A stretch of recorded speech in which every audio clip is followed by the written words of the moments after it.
"What in the heck are you doing in my house?" I shouted with all the strength my lungs could gather. My heart was pounding so hard I thought it might burst right out of my chest. Before me, kneeling near the front door of my very own house, were my son, Robert, and his wife, Hope, tools in their hands, trying to force the lock. A huge moving van was parked right in front of my lawn, the back door wide open with some of my furniture already loaded inside. "Dad, weren't you supposed to be traveling for 2 weeks?" Robert went completely pale, as if he'd just seen a ghost. The tools dropped from his hands with a metallic clang that echoed in the silence of that afternoon. "Father-in-law, we were just—" Hope stammered, her eyes darting nervously between the truck and me, desperately searching for some believable excuse. But let me tell you how I got to this moment. Let me tell you how a simple change of plans turned into the most painful revelation of my life. My name is Frank Miller. I'm 67 years old, and I've been a widower for 5 years. My wife, Mary Ann, was the love of my life for 42 years of marriage. When she passed away, I thought I would never feel that kind of deep, heartbreaking pain again. I was wrong, because the pain I felt that afternoon, looking at my only son trying to rob me, was different. It was a betrayal that cut deeper than anything else. That morning had started like any other. I got up early at 6:00 o'clock, as always. I brewed my coffee and checked my suitcase for the third time. I had planned this trip for months. My younger sister, who lives in Boston, had insisted that I come to visit her. "Frank, you need to get out of that house. You need a distraction, to do something different," she would tell me over the phone every week. And she was right. Since Mary Ann died, I had barely left home, this house we built together, where we raised Robert, where we celebrated birthdays, Christmases, where we lived a whole life. Every corner held a memory, every room told a story. The taxi arrived on time at 8:00 a.m. I took one last look at my house, locked the door, and put the keys in my pocket. Robert knew I was going on a trip. We had talked about the trip 2 weeks before. He had even come to visit me the day before, to say goodbye and wish me a good trip. Now I understand that visit had a completely different purpose. The Los Angeles International Airport was crowded as always. I checked in, went through security, and sat in the waiting area with my favorite book. My flight was scheduled for 11:00 a.m., but at 10:30, a voice announced over the loudspeakers that our flight had been cancelled due to technical issues with the aircraft. They offered to reschedule it for the next day, but something inside me simply said, "Go home." I can't explain exactly what it was. Maybe a father's intuition, maybe the instinct of a man who has lived long enough to feel when something isn't right. But I decided not to wait.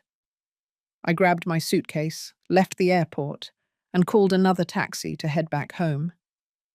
The trip back took 40 minutes. I looked out the window, watching the familiar streets of my city go by, thinking that maybe I could try to catch the flight the next day, or maybe it was a sign that I shouldn't travel at all.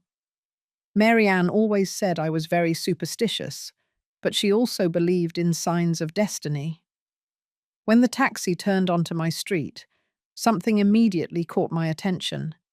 There was a big truck parked right in front of my house. It was one of those moving trucks you rent by the day. My first reaction was to think that maybe a neighbor was moving, but as I got closer, my stomach clenched. The truck was parked exactly in front of my driveway, and the back door was open. I paid the driver and got out of the car with my suitcase, feeling every step way heavier. My legs were trembling slightly. Something was terribly wrong. I could feel it in every fiber of my being. I walked slowly up the driveway, and that's when I saw them. My son, Robert, my only son, the boy I raised, whom I fed, whom I hugged when he had nightmares. He was kneeling in front of my door with a tool in his hand, and next to him his wife, Hope, holding a screwdriver. Both were completely focused on forcing the lock of my house. For a second, my mind couldn't process what I was seeing. I just stood there, paralyzed, watching a scene that seemed straight out of a nightmare. Behind them, inside the truck, I could see some of my furniture. I recognized my old side table, the one I inherited from my father. I recognized the dining room chairs that Mary Ann and I bought on our 10th anniversary. That's when I yelled, "What in the heck are you doing in my house?" Robert dropped the tools and stood up so fast he almost lost his balance. His face shifted from shock to panic in a matter of seconds. Hope froze with the screwdriver still in her hand, her mouth opening and closing without making any sound. "Dad, weren't you supposed to be traveling for 2 weeks?" Robert stammered, and I could see sweat forming on his forehead, even though it wasn't hot. "My flight was cancelled," I said, my voice shaking with a mixture of shock, disbelief, and rage that was starting to boil inside me. "But that doesn't answer my question. What the hell are you doing, trying to break into my house by force?" "Father-in-law, we just wanted to—" Hope tried to speak, but the words got stuck in her throat. "You just wanted what?" My voice went up an octave. "You just wanted to break in and rob me. You just wanted to take my things while I was gone." I looked at the truck again more carefully. This time it wasn't just my furniture. I could see boxes, bags, objects wrapped in blankets. How long had they been planning this? How long had they been waiting for me to leave so they could empty my house? "It's not what you think, Dad." Robert finally found his voice, although it sounded weak, pathetic. "Can we explain?" "Then explain," I said, crossing my arms over my chest, trying to control the tremor running through my whole body. "Explain to me why my own son is trying to force his way into my house. Explain to me why there's a moving truck full of my belongings. Explain to me why I feel like my heart is breaking into 1,000 pieces right this minute." Robert looked at Hope, and in that exchange of glances, I could see everything I needed to know. They had planned this. It wasn't an impulse. It wasn't a misunderstanding. It was a deliberate, calculated plan, waiting for the perfect moment to execute it. "Dad, let me explain." Robert took a step toward me, but I instinctively backed away. That gesture, that small movement of rejection, seemed to hurt him more than any words. "Things have been tough for us lately," he said. "Tough?" I repeated, my voice loaded with disbelief. "And that gives you the right to steal from me?" "We're not stealing from you." Hope finally found her voice, though it sounded defensive, almost aggressive. "We're family. We thought you could help us." "Help?" I let out a bitter laugh that I didn't even recognize as my own. "Help by emptying my house while I'm gone, without even asking me, without my permission." I walked closer to the truck. I needed to see with my own eyes what else they had taken. With every step toward that vehicle, I felt as if I were walking toward my own execution. I climbed up the rear ramp and began to inspect the contents. My heart sank with every object I recognized. There was the china set that Mary Ann gave me on our 25th wedding anniversary, the antique lamps we bought together in that flea market district 30 years ago, the paintings that hung in the living room, including the one my mother painted before she died, books, decorations, even the old radio that belonged to my father. "How much?" I asked without turning to look at them. My voice was barely a whisper. "How much did you think you'd get selling my whole life?" "Dad, please." Robert's voice sounded broken behind me. I turned to face them, and the tears I had been holding back began to roll down my face. I have a very simple question, Robert. Just one question, and I want the truth. Is this the first time? The silence that followed was deafening. Robert couldn't look me in the eye. Hope was biting her lower lip, staring at the floor. Answer me, I demanded, my voice trembling. Is this the first time you've entered my house without my permission? Hope began, but Robert interrupted her. No, he finally admitted, and with that single word, I felt as if the air had been sucked out of my lungs. We've been here before, when you went to the store, when you visited Tom, when you went to your doctor's appointments. I leaned against the side of the truck. I needed something to hold me up because my legs were threatening to give way. How many times? I asked. I don't know, Dad. Several times in the last 3 months. 3 months. For 3 months, I had been living in my house, feeling safe, feeling at home, while my own son came and went like a thief. All those times I felt like something was out of place.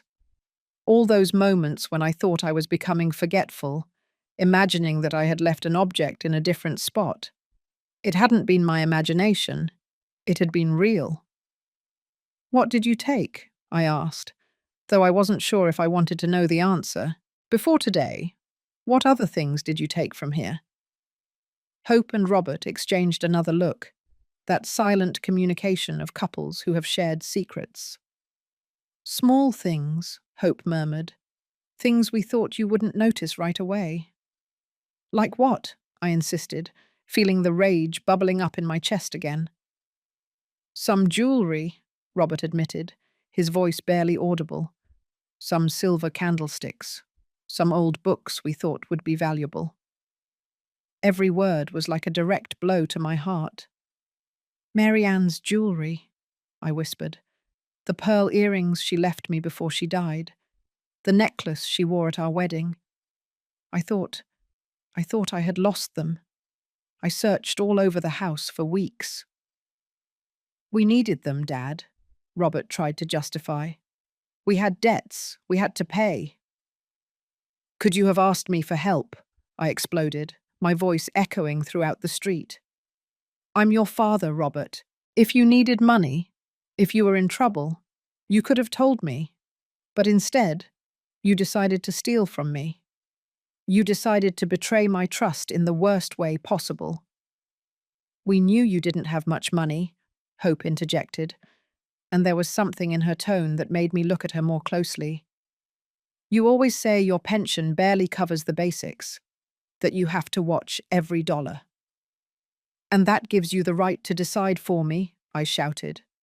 That gives you the right to come into my house like thieves and take what you want. I stepped down from the truck and walked toward the door of my house. I needed to go inside. I needed to see what else had been violated, what else had been touched by hands I thought loved me. I took my keys with trembling hands and unlocked the door. The inside of my house looked normal at first glance, but when you look carefully, when you know every corner of your home, you can see the absences. I could see the empty spaces where my things used to be. The shelf where I kept my grandmother's crystal figurine collection was empty. The cabinet where Mary Ann kept her collection of antique clocks had the doors open and the shelves bare. I walked toward my bedroom. Robert and Hope followed me at a distance, not daring to get too close. I opened the drawer of my dresser, the drawer where I kept my most precious treasures. It was practically empty. The locket, I said, my voice sounding hollow and dead. The gold locket that Mary Ann gave me on our last anniversary, with photos of us when we were young. Where is it? Silence.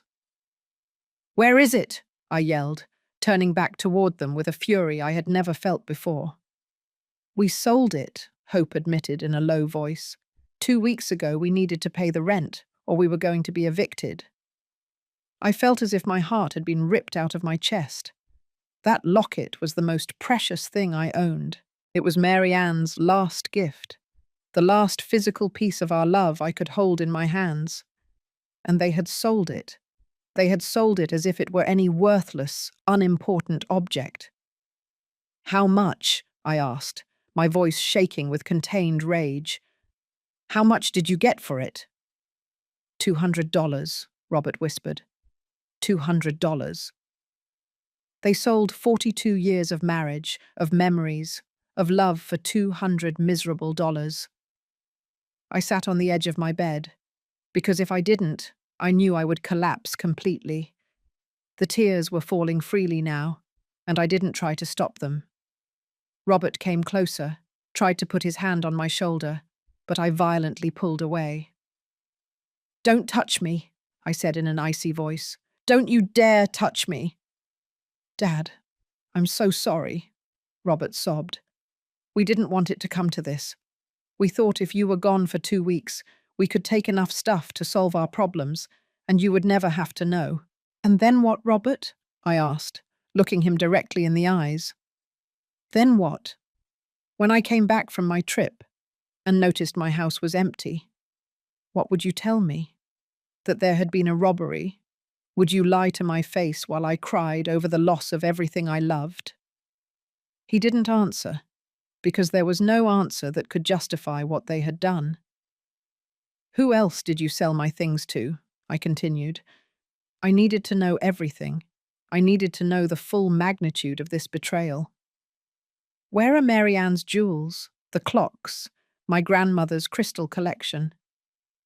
"There's a pawn shop on 7th Street, Hope spoke, her voice small. "That's where we took most of the things. Some we sold online in those buy and sell groups." "And the money?" I asked. "What did you spend the money on that you got selling my memories?" "We had debts," Robert began to explain. "The credit card was maxed out. We owed 3 months' rent. The car was about to be repossessed. We had collectors calling every day, threatening to sue us." "And it never occurred to you to ask me for help," I repeated, feeling that disbelief was mixing with the pain. "It never occurred to you to come to me, your father, and tell me the truth?" Robert ran his hands over his face, and I could see that he was crying too. But his tears no longer moved me as they used to. I could no longer feel compassion for someone who had violated my trust in such a profound and deliberate way. "We were ashamed," he finally admitted. "Ashamed to admit that we had failed, that we couldn't manage our own finances, that we were drowning in debt." "So you preferred to become thieves," I said bitterly. "You preferred to rob a 67-year-old widower who lives alone on his pension. That was the best solution you could come up with?" "You're not just some old man," Hope interjected, and there was something in her tone that made me look at her more closely. "You own this house, a big house, in a good neighborhood. You're worth a lot more than you think, Frank." Something in the way she said this chilled my blood. "What do you mean by that?" Hope looked at Robert, seeking permission or support. He shook his head slightly, but she seemed to ignore him. "This house is worth at least $300,000, Hope said, her words dropping like stones in the silence of the room. "Probably more. And you live here alone in this huge house with all these empty rooms, while we can barely afford a one-bedroom apartment in the worst part of the city." There was the full truth finally exposed. It wasn't just about the debts. It was about resentment. It was about greed. "So you thought I didn't deserve to live in my own house?" I said slowly, processing the magnitude of what I was hearing. "You thought I had too much and you too little." "It's not fair," Hope raised her voice, all pretense of remorse gone from her face. "We work 60 hours a week, and we can barely survive while you sit here alone in this mansion." "This is not a mansion," I replied, my voice trembling. "It's the home that Mary Ann and I built with 40 years of hard work. It's the house we paid for with every dollar we earned, sacrificing vacations, luxuries, everything you can imagine. This house is full of memories of a lifetime." "Memories don't pay the bills," Hope replied coldly. Hope, shut up, Robert finally exploded. Just shut your mouth already. But it was too late. She had already said too much. The whole plan was now exposed before me in all its horrible clarity. They didn't just want to steal my belongings, they wanted to steal my home, the only place in the world where I felt safe, where I could still feel Mary Ann's presence. Get out, I said with a calm but firm voice. Get out of my house right now.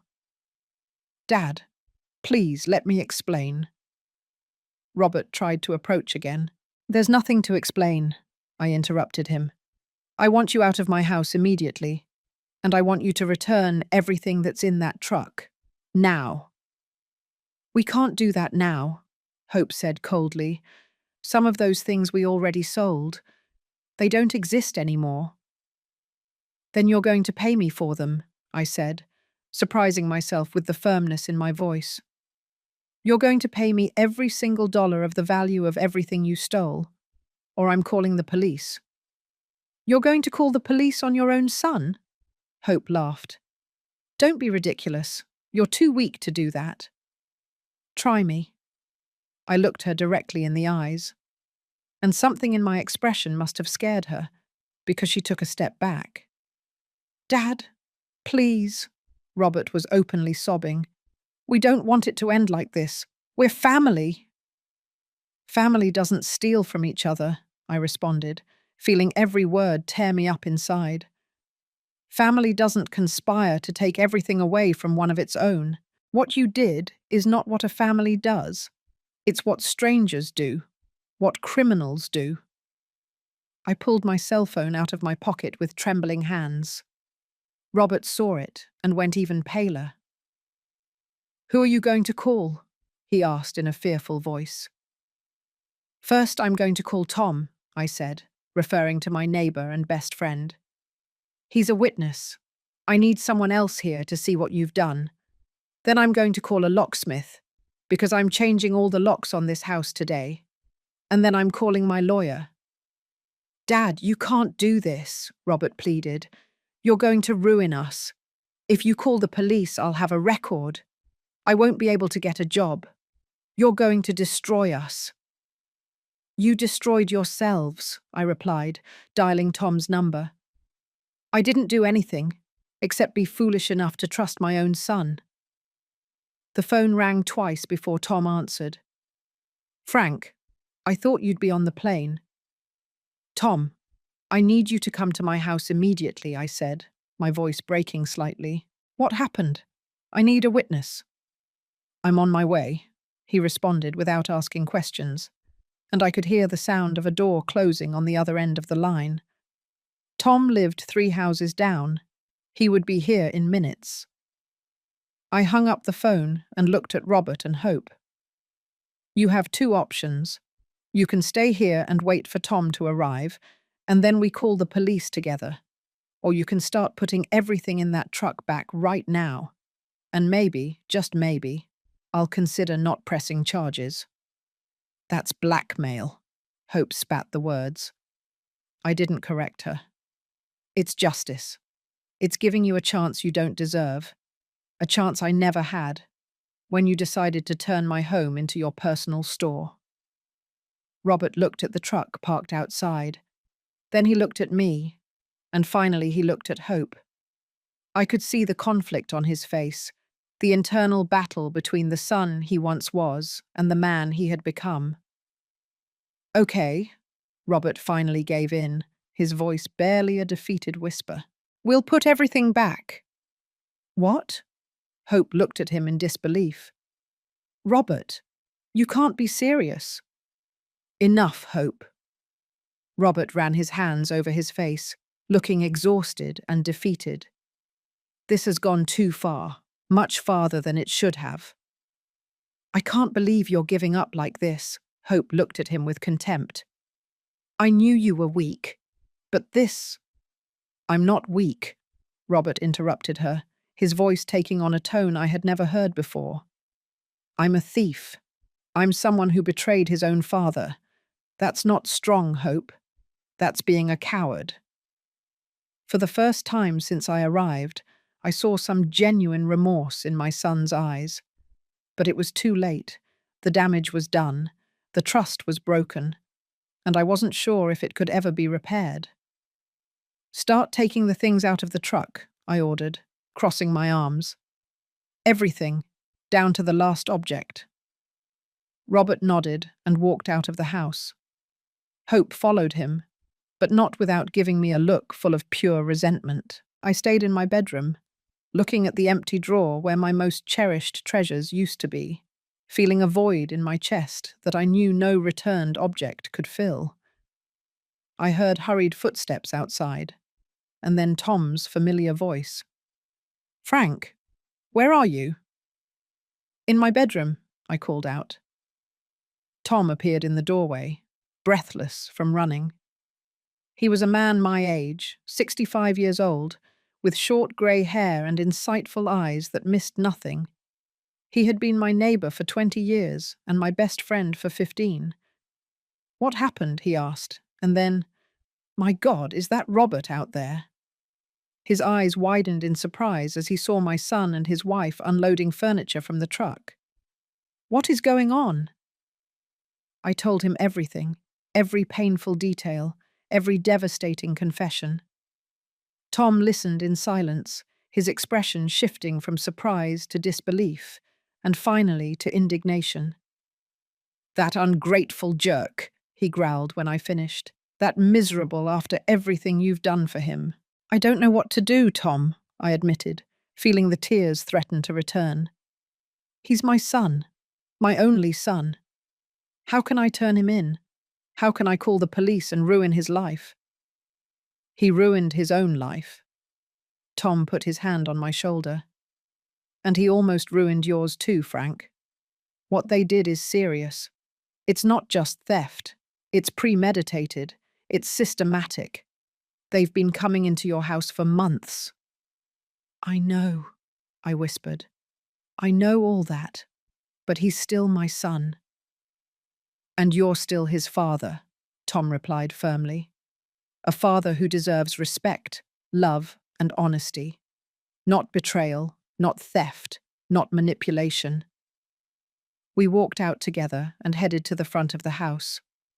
Robert and Hope were unloading the furniture with slow, resentful movements. They had already brought back several pieces, but the truck was still half full. "How much more is left?" I asked. "Quite a bit," Robert replied without looking me in the eyes. "It took us all morning to load. Then it will take you all afternoon to unload," I said without a trace of sympathy. "I want everything back in its exact place. Every piece of furniture, every box, every object." Tom stayed with me, a silent and supportive presence. We watched as Robert and Hope worked, sweating under the afternoon sun. The neighbours started to come out, curious about the truck and the unusual activity. I could see the glances, the whispered conversations, the speculation. Mrs. Henderson from next door approached cautiously. "Frank, is everything okay? I thought you were going on a trip."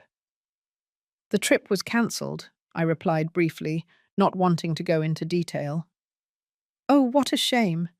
Well, if you need anything—" She let the offer hang in the air before walking away, clearly sensing there was more to the story, but not daring to ask directly.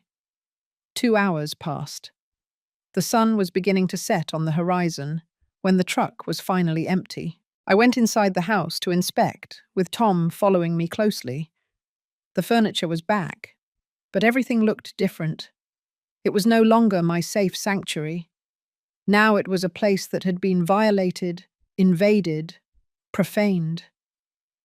"A lot of things are still missing," I said, looking at the empty spaces that still remained. "The jewellery, the clocks, the locket, the crystal collection." "We sold them," Robert admitted, walking in behind us. "We can't give them back because we don't have them anymore." "Then you're going to give me a list," I said in a firm voice. "A complete list of everything you sold, where you sold it, when, and for how much. And you're going to pay me the real value of each object, not the pittance you probably got at the pawn shop. We don't have that money, Hope protested. We told you we're broke. Then you'll get the money, I replied coldly. You'll get extra jobs, you'll do whatever it takes, but you will pay me every dollar. And if we can't, Hope challenged me. Then I'm pressing charges, I said simply. I have a witness now, I pointed to Tom. I have evidence of attempted breaking and entering. I have your confession recorded. I lifted my cell phone and watched as both of them went pale when they realized I had been recording the entire conversation since Tom arrived. That's cheating, Hope accused. No, Tom intervened in an icy voice. That's smart. It's protecting yourself from people who clearly have no scruples. Robert slumped onto the couch, looking completely defeated. How much time do we have? You have 1 month, I decided right then. 1 month to get the money and return the value of everything you stole, or I'm going to the police with everything I have. 1 month isn't enough, Hope protested. The debts we have total more than $15,000, and that's not counting what we owe you. That's not my problem, I said, and every word hurt because I knew I was closing a door, possibly forever. You had 3 months to steal from me. You have 1 month to compensate me. You're cruel, Hope spat the words. I didn't correct her. I'm fair, I replied. Something you clearly don't understand. I picked up my phone again and dialed another number. This time it was the locksmith, James Brown, whom I had used before when I lost my keys a few years ago. Hello, this is Frank Miller. I need to change all the locks on my house, all of them. Can you come today? It's urgent. The locksmith said he could be there in an hour. I hung up and looked at Robert and Hope. You have 1 hour before the locksmith arrives, I said. After that, you will never be able to enter this house again without my explicit permission. Dad, please. Robert stood up, approaching me with his hands outstretched in supplication. Don't do this. I'm still your son. A son who stole from me, I replied, feeling my heart break with every word. A son who conspired to take away my home. A son who sold my deceased wife's last gift for $200 miserable. I was desperate, Robert sobbed. I didn't know what else to do. You could have asked me for help, I repeated for the umpteenth time. Could you have come to me with the truth? Yes, I don't have much money, but I would have sold some things myself. I would have gotten a loan. I would have done something. But you took that option away from me. You took away my right to decide about my own life, about my own belongings. I'm sorry, Dad. Robert was openly weeping now. I am so sorry. I don't know what I was thinking. You were thinking about yourself, I said sadly. Only about yourself. Tom gently took me by the arm. Frank, why don't you sit down? You've had a terrible day. I sat down, suddenly feeling exhausted. The whole weight of the day, of the shock, of the betrayal, fell upon me like a giant wave. I sat on my favorite couch, the one Mary Ann and I had bought together so many years ago, and closed my eyes. I listened to Tom talk to Robert and Hope in a low but firm voice, making it clear that he would stay there until they left. I heard the sound of traffic outside, the chirping of birds in the garden trees, all those everyday sounds that suddenly seemed to belong to another life, to another world where my son was not a thief. When I opened my eyes, the locksmith had already arrived. He was a middle-aged man named James, who had worked on my house before. He greeted me with a kind smile that faded when he saw my expression and the tense atmosphere in the room.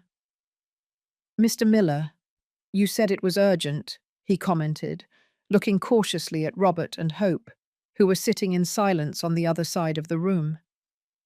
Yes, I need you to change all the locks, I confirmed, getting up with effort. The front door, the back door, the garage door, all of them. All of them? James asked in surprise. That will cost around $400 with the labor. It doesn't matter, I said without hesitation. Do it. I watched as Robert winced at the mention of the money. $400 that I would have to spend because I could no longer trust my own son. $400 to feel safe in my own home. James began working on the front door. The sound of his tools filled the uncomfortable silence that had settled in the house. Tom brewed coffee in the kitchen without asking permission and brought me a cup with 2 teaspoons of sugar, exactly the way I liked it. Drink, he ordered gently. You've had a tremendous shock. I took the cup with trembling hands and drank. The hot liquid comforted me a little, although nothing could truly warm the cold I felt in my heart. Robert approached again, moving with the caution of someone approaching a wounded animal. Dad, about the power of attorney that Hope mentioned. I'm revoking it tomorrow, I interrupted him before he could continue. I'm going to see my lawyer and make sure you don't have any kind of legal authority over my affairs. None at all. Dad, please, he tried to explain. It wasn't my intention to misuse that. It was Hope who suggested we could. Don't blame your wife, I cut him off again. You made the decision. You came into my house. You took my things. You sold your mother's locket. Those were your decisions, Robert. Yours. But she pressured me, he insisted. She said you were selfish, that you had too much while we were suffering. She convinced me that we were doing the right thing. And you believed her? I asked in disbelief. You really believed that robbing your widowed father was the right thing to do? Robert didn't answer, but his silence was answer enough. Hope stood up abruptly.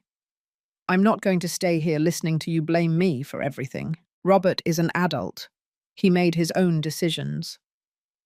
You're right, I agreed, surprising her. He is an adult who made terrible decisions. But you encouraged him. You manipulated him. You pushed him to betray his own father. I didn't manipulate him, Hope protested. I just opened his eyes to reality. The reality that his father lives like a king while his son can barely pay the rent.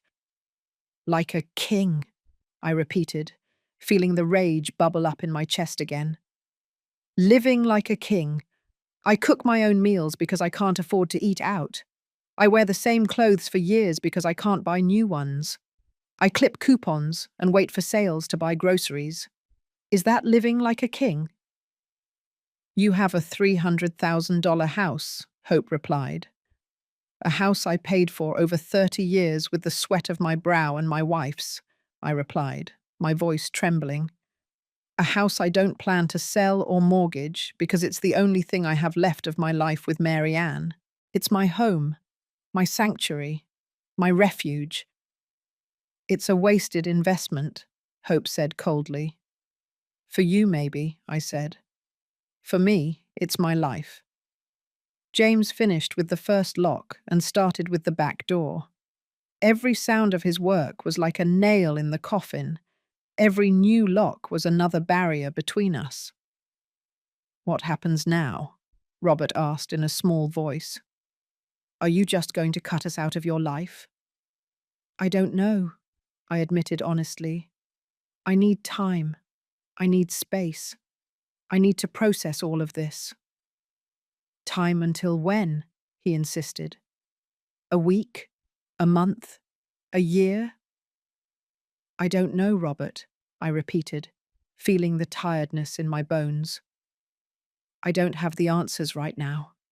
I just know that I can't look at you without feeling this betrayal eating away at me inside. We're your family, he said desperately. And you treated me worse than a stranger, I replied. You treated me like a target, like a source of easy money, not like a father, not like a person. Tom reappeared with more coffee. This time he also brought me water. Frank, do you want them to leave? I can ask them to wait outside while the locksmith finishes. I looked at Robert and Hope. My son looked destroyed, with red, swollen eyes from crying so much. Hope looked resentful but defeated, knowing she had lost this battle. Part of me wanted to kick them out immediately, never see them again. But another part, the part that was still a father despite everything, wanted to hug him and tell him that everything would be all right. But I couldn't do that. Not yet. Maybe never.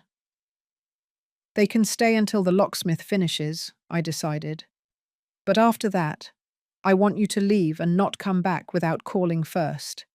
If you show up here unannounced, I will call the police. You would call the police on your own son? Robert asked in disbelief.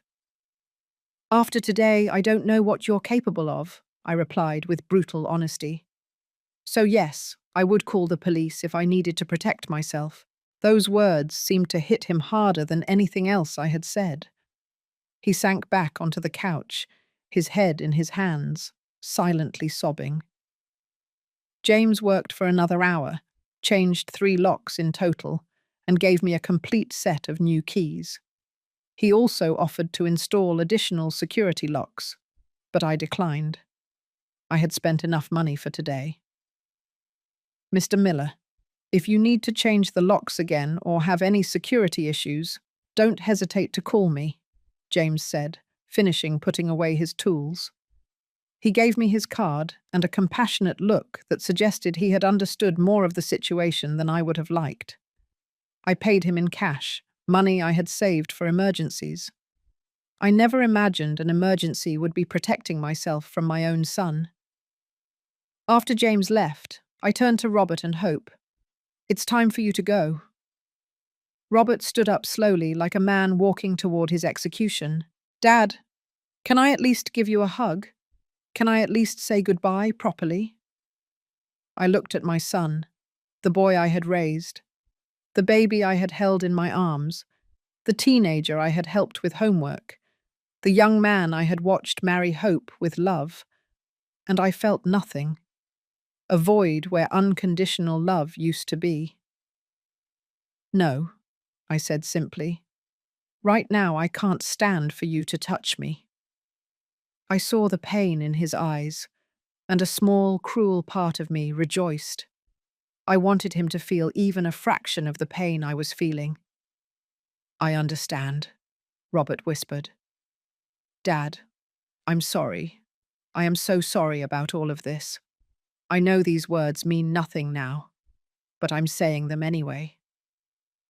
You're right, I said with a hollow voice. They mean nothing. Hope said nothing, simply picked up her purse and walked toward the door. Robert followed her after one last look at me, a look full of remorse and desperation. Remember, I said before they left, you have 1 month. 1 month to get the money and return what you stole. Otherwise, I'm going to the police with everything. We'll get it, Robert promised, though his voice lacked conviction. And then they left. I heard the sound of footsteps walking away, the moving truck engine starting, the vehicle driving down the street. And then, for the first time all day, there was silence. Tom closed the door and engaged the new lock. The sound was definitive, final. Frank, he said softly, coming to sit next to me. Are you okay? No, I admitted. And finally, I allowed the tears to flow freely. I'm not okay at all. Tom hugged me as I cried. I cried for the lost innocence, for the broken trust, for the relationship that might never be repaired. I cried for the son I thought I had, and for the man he had truly become. I cried for Mary Ann, wishing she were here, wishing she could tell me what to do. Let it out, Tom murmured, patting my back like a father would. Cry all you need to, you've earned it. I don't know how long we stayed like that. The sun had completely set when I finally pulled away from him. My eyes were swollen and my throat was sore from sobbing. "Thank you," I whispered, drinking the water slowly. "Thank you for being here. I don't know what I would have done without you." "You don't have to thank me," Tom responded firmly. "That's what friends do. Real friends." That word, real, resonated in my mind. Real friends, real family. What did those words truly mean? I had thought that family was sacred, that blood was thicker than water, that a son would always be a son. But today had taught me that family could betray you as deeply as any stranger.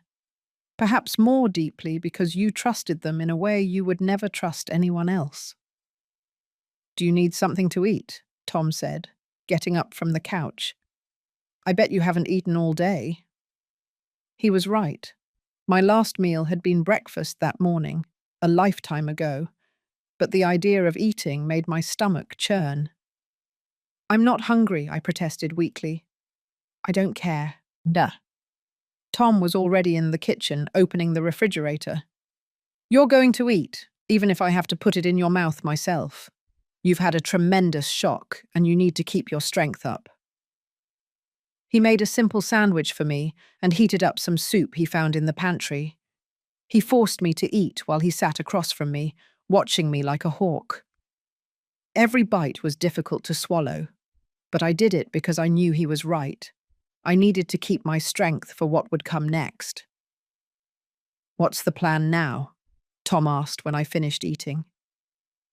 "Tomorrow I'm going to see my lawyer," I said, having thought about this for the last few minutes. "I need to revoke that power of attorney immediately. Then I need to do a full inventory of everything that was stolen and estimate the real value." "Can I help you with that?" Tom offered. "I have a good memory for details. I remember a lot of the things you had." "Thank you," I said, feeling a wave of gratitude for this man who had shown up without asking questions, who had stayed by my side throughout this horrible day. "I also need to decide if I'm really going to press charges if they can't pay me back." "You have doubts?" Tom asked in surprise. "He's my son, Tom," I sighed. "I know what he did. I know he has no excuse, but he's still my son. How do I send my own son to jail?" "You wouldn't be sending him," Tom responded gently but firmly. "He sent himself with his actions. You are just protecting your rights, your property, your safety." "I know that in my head," I admitted, "but my heart says that he's my baby, the child I raised, whom I fed, whom I nursed when he was sick." "That child grew up, Frank," Tom said softly. "And the man he became made choices that have consequences. You can't protect him from the consequences of his own actions forever, Frank. Sometimes love means letting people face what they've done." His words made sense, but that didn't make them any easier to accept. Tom stayed with me until very late that night. We went through every room of the house together, taking notes of what had been returned and what was still missing. The list of lost objects was devastating. Mary Ann's jewellery, valued at least $5,000. My antique clocks, which had been appraised at $3,000 a few years ago. My grandmother's crystal collection, irreplaceable, but probably worth around $2,000. And the locket, my precious locket, which was priceless to me, but which they had sold for a miserable $200. "They're looking at a debt of at least $15,000, Tom calculated, reviewing our notes. "And that's being conservative with the estimates. Some of these things could be worth a lot more." "They'll never have that money," I said with certainty. "They already said they have $15,000 in debts. How are they going to get another $15,000 in 1 month?" "Then you go to the police," Tom said simply, as if it were the most obvious thing in the world. "Then I go to the police," I repeated, tasting the words in my mouth. They felt strange, wrong, as if I were speaking a foreign language. That night, after Tom finally went home, I stayed awake for hours. The house felt different. Every creak made me jump. Every shadow seemed threatening. This place, which had been my sanctuary for decades, now felt like a violated and unsafe space. I got up and checked all the locks 3 times, then 4 times, then 5. I knew it was irrational, that the locks were new and secure, that Robert and Hope no longer had the keys, but I couldn't stop. The fear had settled into my bones in a way I couldn't shake. Finally, around 3:00 a.m., I fell asleep on the couch, with all the lights on, unable to bear the thought of sleeping in my bedroom, where much of the confrontation had taken place. I woke up with the sun streaming through the windows and my body aching from sleeping in an uncomfortable position. For one blessed moment, I didn't remember anything. Then it all came back at once like a cold wave, and I had to breathe deeply several times to keep from starting to cry again. I forced myself to get up, make coffee, and follow a normal routine, even though nothing was normal. I called my lawyer, Gilbert Fernandez, as soon as his office opened at 9:00 a.m. "Mr. Frank Miller, what a surprise," he said with his most friendly and professional voice. "How can I help you?" "I need an urgent consultation," I said, trying to keep my voice steady.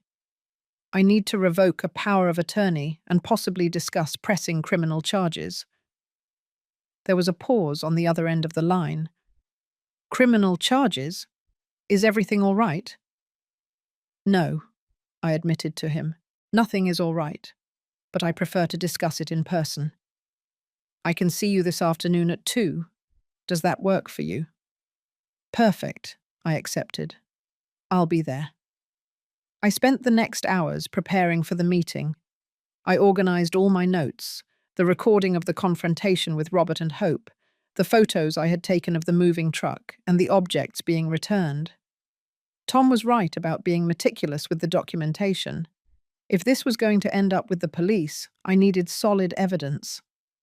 At 1:00, I put on my best suit, one that Mary Ann always said made me look powerful and sharp. I needed to feel powerful today. I needed to feel like I still had control over something in my life. Gilbert's office was downtown, in an old but well-maintained building. I had known him for years. He had handled the sale of our first house. He had helped with Mary Ann's will. He had been a constant presence in the important legal moments of my life. His secretary showed me in immediately. Gilbert stood up from his desk when I entered, and his concerned expression told me that something in my appearance revealed the trauma I had experienced. "Mr. Miller, please take a seat," he said, pointing to a comfortable chair across from his desk. Are you well?" "I'm not well," I said honestly, sitting down. "I'm not well, but I need your help to sort this out." And then I told him everything, every painful detail of that horrible day. Gilbert listened without interrupting, taking occasional notes, his expression becoming more serious with each revelation. "This is serious, Mr. Miller," he said when I finished. "Very serious. We are talking about theft, possible document forgery, conspiracy. Your son could face years in prison." "I know," I whispered. "That's why I'm so devastated." "I understand your conflict," Gilbert said with compassion. "He is your son, but you also need to protect yourself. First, let's revoke that power of attorney immediately. I can prepare the documents today." "Thank you," I said with relief. "Second, we need to decide on the criminal charges," he continued. "You have solid evidence, the recording, your neighbor's testimony. The facts are clear, but once you press charges, there's no turning back. The legal process will run its course." "I gave them 1 month," I explained. 1 month to return the value of what they stole." Gilbert nodded thoughtfully, clasping his hands on his desk. "1 month is reasonable considering the circumstances, but we need to formalize this.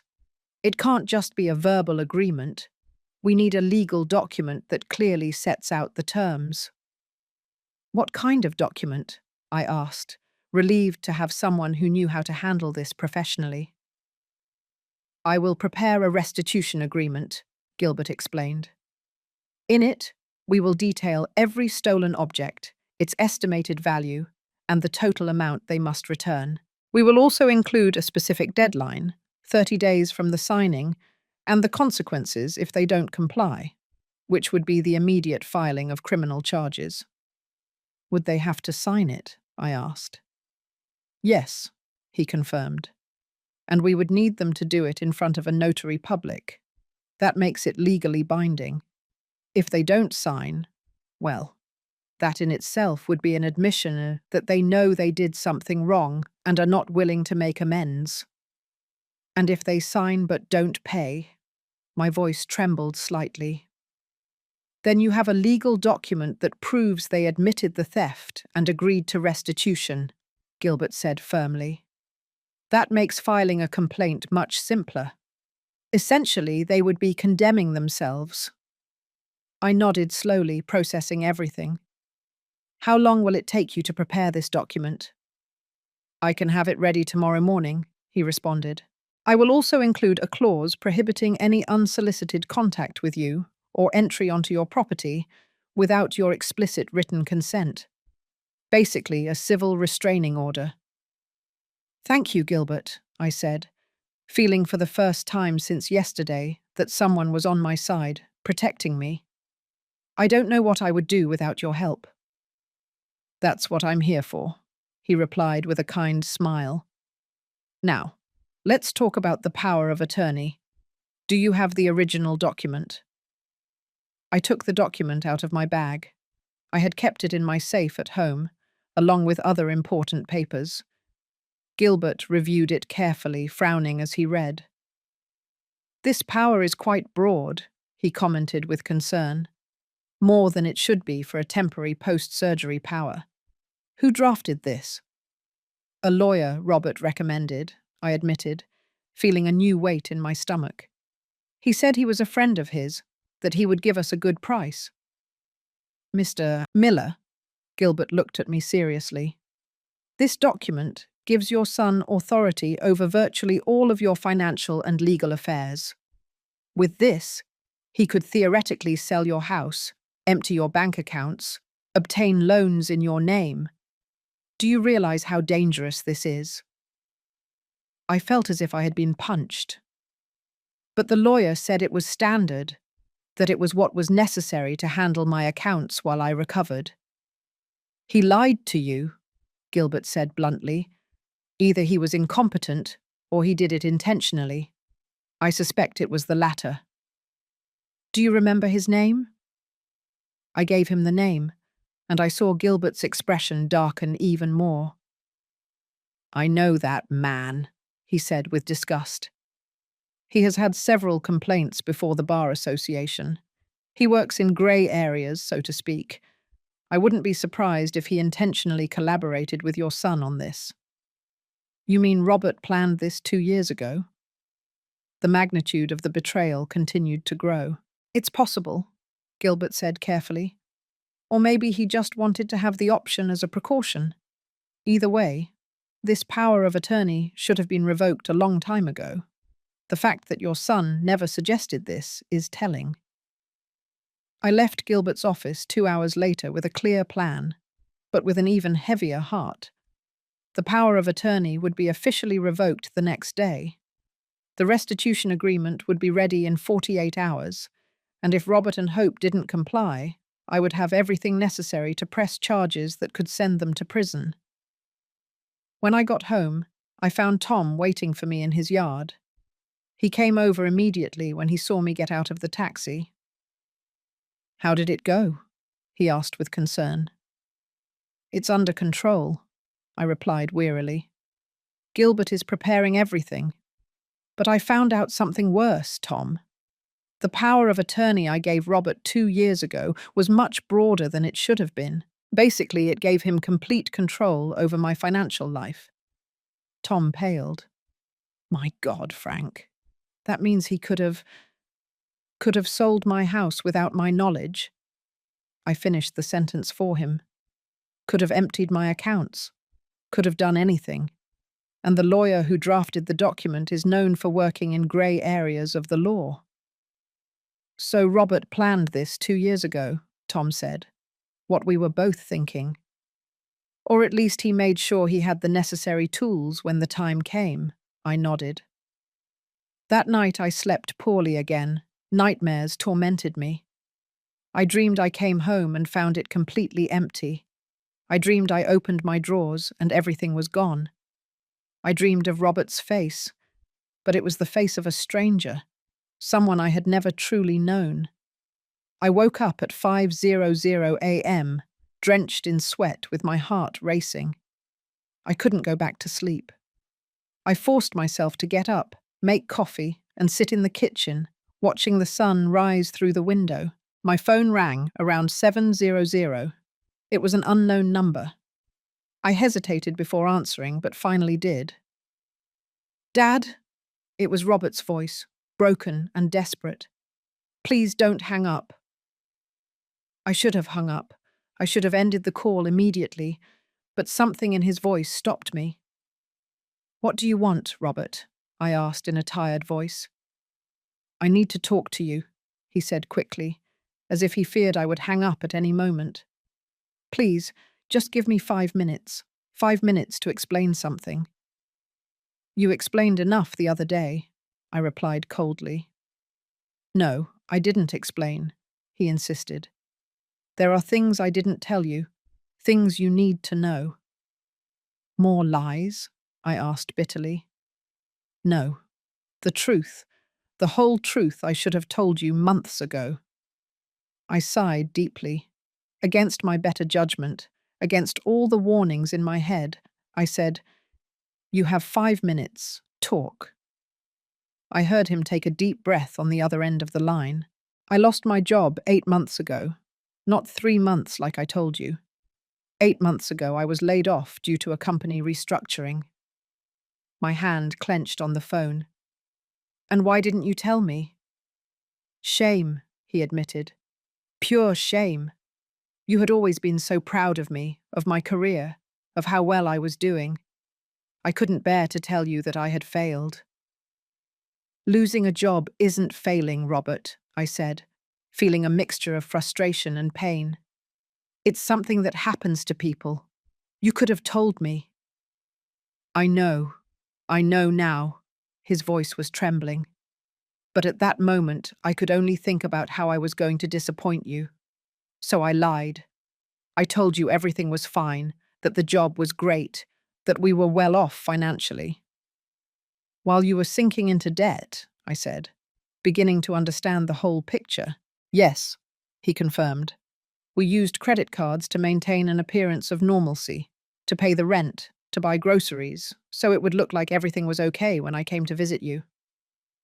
And then the debts grew so much that you couldn't even make the minimum payments?" "And that's when Hope started talking about you," Robert said. "About how you lived alone in that big house, about how you had all those old things that were worth money. At first I ignored her, but the debts kept growing. The collectors wouldn't stop calling. We were about to be evicted." "And then you decided your father was the easy solution," I finished for him. "It wasn't like that," he protested weakly. "Or maybe it was. I don't know anymore, Dad.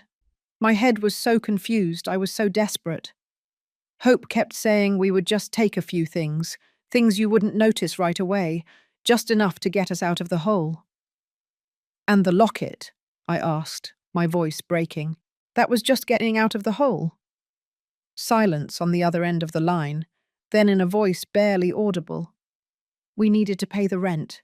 We were going to be thrown out on the street that very day. The locket was the most valuable thing we could find quickly. Dad, I'm so sorry. If I could go back in time." "But you can't," I interrupted him. "You can't go back in time, Robert. You can't undo what you did. You can't give me back the trust you broke." "I know," Robert sobbed on the other end of the line. "I know, and it's killing me. Every time I close my eyes, I see your face. That expression when you discovered us. I've never seen so much pain in your eyes, Dad, and to know that I caused that pain. Why did you call me, Robert? I asked, interrupting his self-pitying monologue. What do you really want? I want you to know that Hope and I are separating, he said, and those words took me completely by surprise. What? That was all I could say. After we left your house the other day, we had the most horrible fight of our marriage, he explained. The worst. I told her we never should have done what we did, that it was unforgivable. She said I was weak, that I was pathetic for feeling guilty. She said you had more than you needed, and that there was nothing wrong with taking what was ours by right. What was yours by right? I repeated in disbelief. Nothing in my house belonged to you, Robert. Exactly what I told her, he continued. And she insisted we were family, that family shares everything, that your house should practically be ours too. That's when I realized something terrible, Dad. What? I asked. That she never truly loved me. His voice completely broke. She loved me for what I could give her, for the security I provided, for the future possibilities. And when I lost my job and could no longer maintain that image, she started looking for other ways to get what she wanted. And I was stupid and desperate enough to play along. I felt a strange mixture of emotions. Part of me wanted to comfort my son, tell him everything would be okay.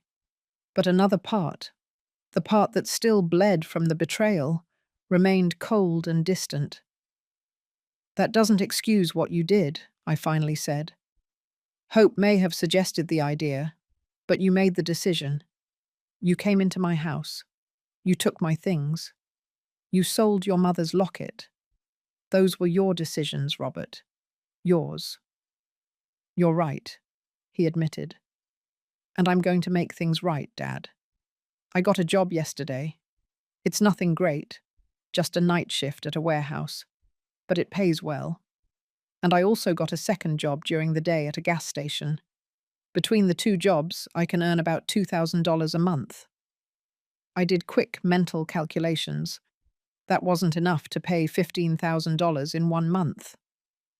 I know, he said with frustration. I've been thinking about this non-stop. I'm trying to sell my car. I could get about $4,000 for it. And I have some things I can sell. My computer, my guitar, anything of value. And Hope? I asked. Is she contributing to this? She left, he said simply. She packed her bags last night and went to live with her sister. She said that if I was stupid enough to ruin our lives for a selfish old man, then she didn't want to be a part of it. The phrase, selfish old man, hit me like a slap. That's how she saw me. That's how she had probably seen me for years. I had just been too blind to notice. So you're alone, I observed. Yes, he confirmed. But maybe that's what I need. Maybe I've needed to be alone for a long time, to figure out who I really am, without someone else telling me what to think or what to do. Robert, I appreciate you calling me and telling me all this, I said carefully, but this doesn't change the situation. My lawyer is preparing a restitution agreement. You will have to sign it in front of a notary public, and if you cannot pay the full amount in 1 month, I will have to press charges. I understand, he said with a resigned voice, and I accept it. Whatever you do, Dad, I accept it. I deserve whatever you decide to do. It's not about what you deserve, I replied, feeling the tiredness in every word. It's about protecting myself, making sure this never happens again. It will never happen again, he promised vehemently. I swear on Mum's memory that I will never do anything like this again. The mention of Mary Ann cut through me like a knife. Don't swear on your mother, I said with a trembling voice. Don't bring her name into this. She would be devastated if she knew what you did. I know, Robert sobbed, And that's what hurts the most, knowing that I not only disappointed my father, but also my mother's memory. We ended the call shortly after. There wasn't much more to say. Robert promised to be available to sign the agreement when it was ready. I didn't promise him anything. I couldn't promise forgiveness. I couldn't promise a repaired relationship. I could only promise that I would think about everything he had said.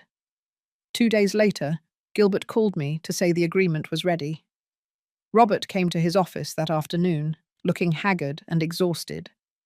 He had dark circles as if he hadn't slept in days. He had lost weight. His clothes hung loosely on him. "Hi, Dad," he said when he saw me. His voice was barely a whisper. "Robert," I replied with a brief nod. Gilbert had us sit down and explained the terms of the agreement. Robert listened in silence, nodding occasionally. When Gilbert finished, Robert signed without asking questions, without trying to negotiate. His signature trembled slightly on the paper. "I understand that I probably won't be able to pay everything in 1 month," he said after signing, "but I want you to know that I'm going to try with everything I have, and if I can't, I'll accept the consequences. I'm not going to run away. I'm not going to hide. I will face what I did." I nodded, not trusting my voice to speak. Seeing him like this, so broken and defeated, broke my heart. Despite everything, he was still my son.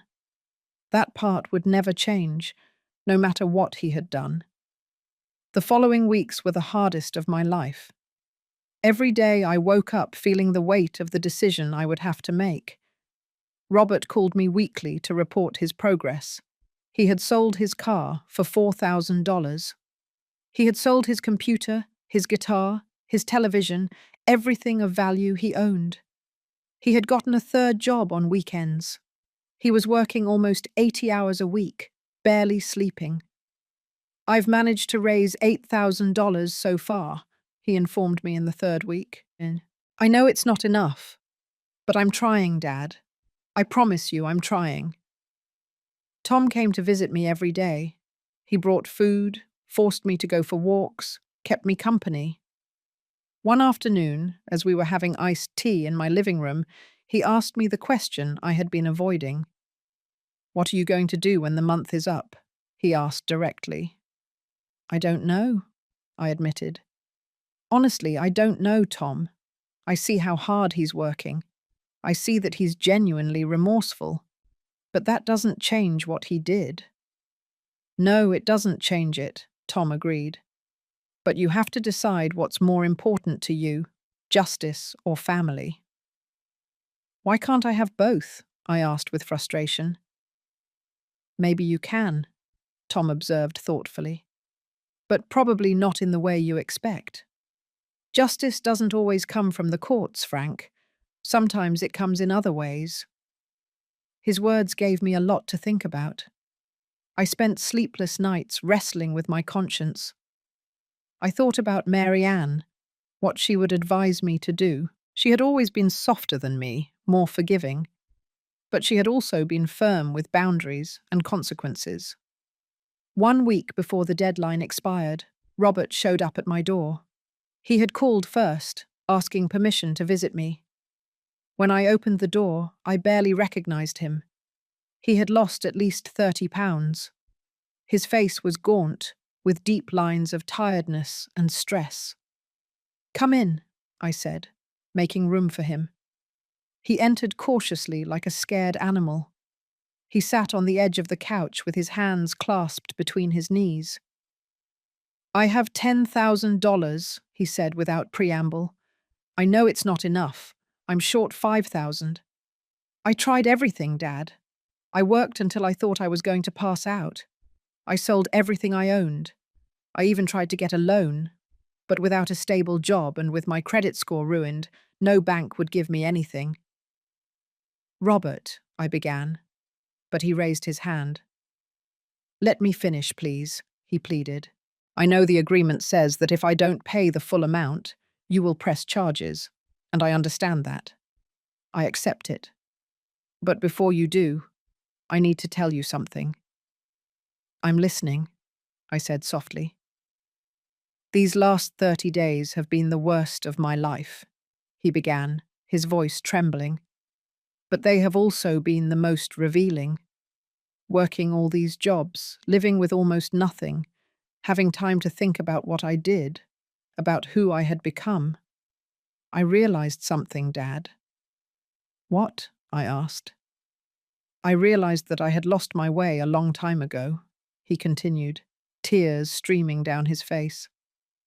"Mum died, and I didn't know how to handle it.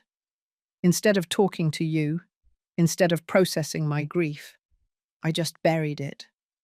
I focused on work, on pretending everything was fine, on being what I thought I should be. I felt my own throat closing up. We hadn't really talked about Mary Ann's death, not the way we should have. We had both suffered in silence, each trying to protect the other. And then I met Hope," he continued, "and she was so sure of herself, so determined. She made me feel like I could be strong again.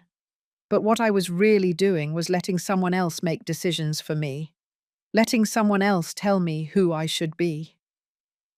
"Robert, we all make mistakes in relationships," I said softly.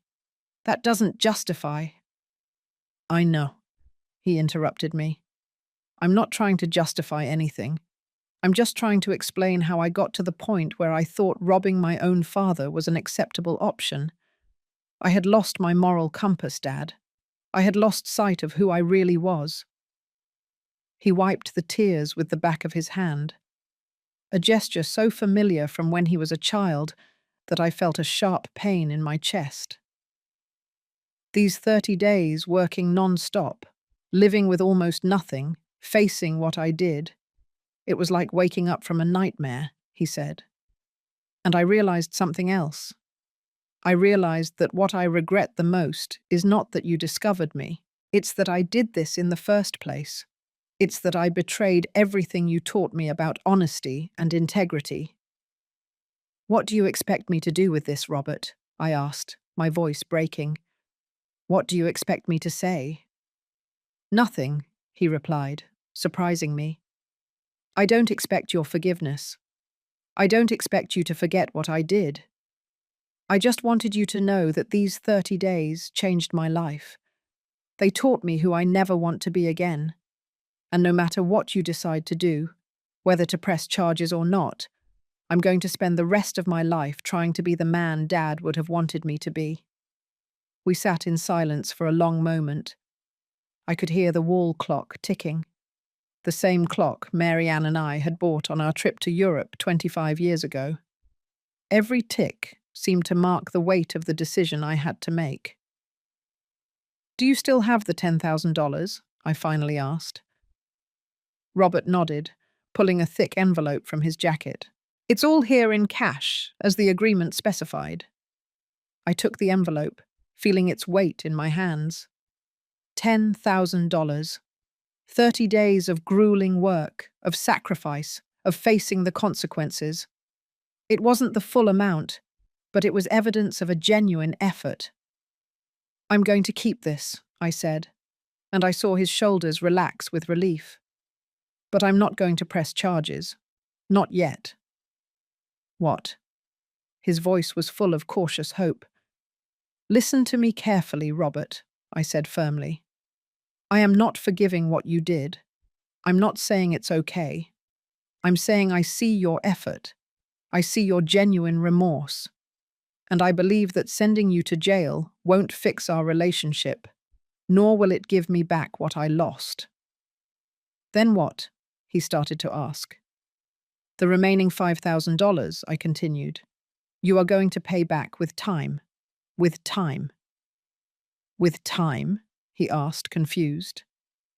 "Once a month," I explained, forming the idea as I spoke. "You will come to my house.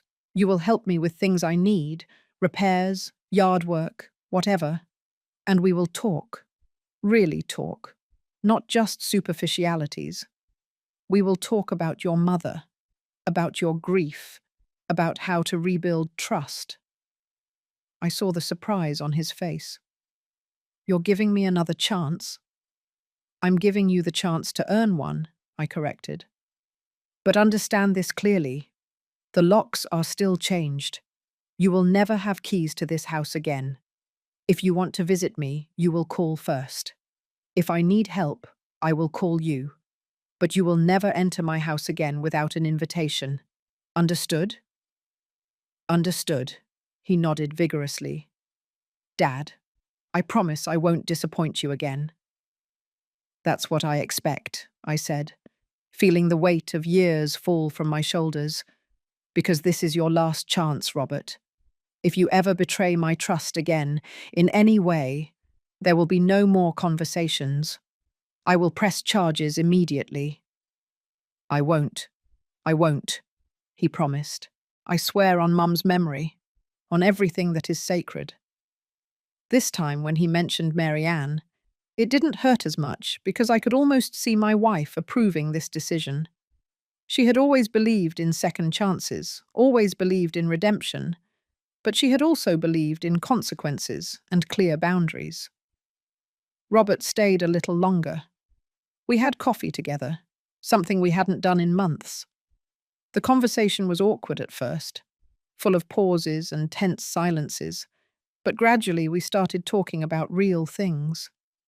He talked about how hard it had been to lose his mother, how he had felt he had to be strong for me, when in reality he was devastated too. I talked about my own loneliness, how every day in this big house reminded me of what I had lost. We should have had these conversations 5 years ago, I said finally. Yes, Robert agreed, but I guess it's better late than never. When he left that night, I hugged him for the first time since the day of the confrontation. It wasn't like before. There wasn't that unconditional warmth and trust, but it was a start. A small step towards something that perhaps with time and effort it could heal.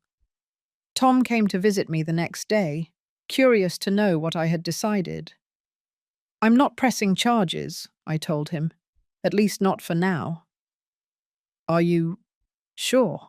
He asked, studying my face carefully. No, I admitted. Honestly, I'm not sure of anything. But I am sure that sending my son to jail won't give me back what I lost. It won't give me back Mary Ann's locket. It won't give me back the trust. It would only add more pain to an already painful situation. You're stronger than you think, Tom said, taking my hand. And wiser. I don't feel wise, I sighed. I feel tired. Forgiveness is tiring, Tom observed. But resentment is more tiring, and resentment lasts longer. He was right, as always. In the weeks that followed, Robert kept his word. He called before every visit. He came once a week to help with household chores. He fixed the garden fence that had been broken for months. He cleaned the gutters. He painted the guest room, which had needed a fresh coat of paint for years. And we talked. We talked about Mary Ann, about the good times and the difficult ones. We talked about his childhood, about the memories we shared. Slowly, very slowly, we began to rebuild something. It wasn't what we had before. That was lost forever. But it was something new, something built on honesty and clear boundaries instead of assumptions and blind trust. Months later, as I sat in my living room on a quiet afternoon, I realized the house felt different. It no longer felt violated or unsafe. It felt like my home, but a home I now protected with greater care. The new locks were not just metal and mechanisms. They were symbols of healthy boundaries, of necessary protection. I thought about everything I had lost. Mary Ann's jewelry, my clocks, the precious locket. I would never get them back. That pain would remain forever. But I had also gained something.